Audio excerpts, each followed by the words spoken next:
আমরা তো প্রথম থেকে, বিশেষ করে আমি ব্যক্তিগতভাবে প্রথম থেকে এই দাবিটা করে আসছিলাম যে এরা একটা নির্দিষ্ট রাজনৈতিক দল দ্বারা পরিচালিত।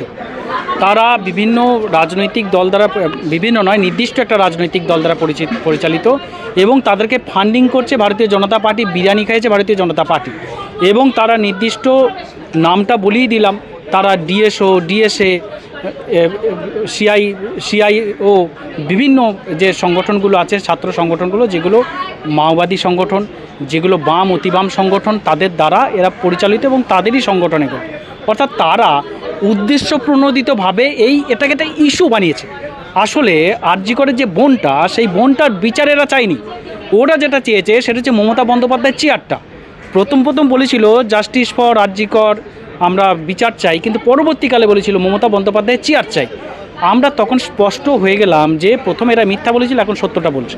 অর্থাৎ তারা যে টাকা তছরূপ করছে, তাদেরকে টাকা দিচ্ছে, এটা তো বাস্তব ঘটনা। এই অভিযোগটা তো আমিই প্রথম করছিলাম, যারা টাকা পেয়ে একটা রাজনৈতিক দল থেকে এই সংগঠনটা করছে এবং তারা চালাচ্ছে, মানুষকে একত্রিত করছে, মানুষের সাথে প্রতারণা করছে, মানুষের সেন্টিমেন্ট নিয়ে প্রতারণা করছে, মানুষকে জাস্টিস ফর আরজি কর বলে আমার এই বোনটা, অভয়া নামক যে বোনটা, সেই বোনটার শরীরটাকে বিকৃত করে, কখনো কোমরের হাড় ভাঙা, কখনো 150 গ্রাম বীর্য, রক্তমাখা গ্লাভস, এই সমস্ত বলে পাবলিসিটি করে তারা দুর্গাপুরের ইভেন্ট ম্যানেজমেন্ট কোম্পানি দিয়ে মানুষের কাছে সেন্টিমেন্ট তুলে ধরেছে, প্রোডাক্ট মার্কেটিং করেছে। তাদের হিসাবে আরজি কর ঘটনাটা একটা প্রোডাক্ট, তারা সেটাকে ভালো ক্যাম্পেনিং মার্কেটিং করেছে।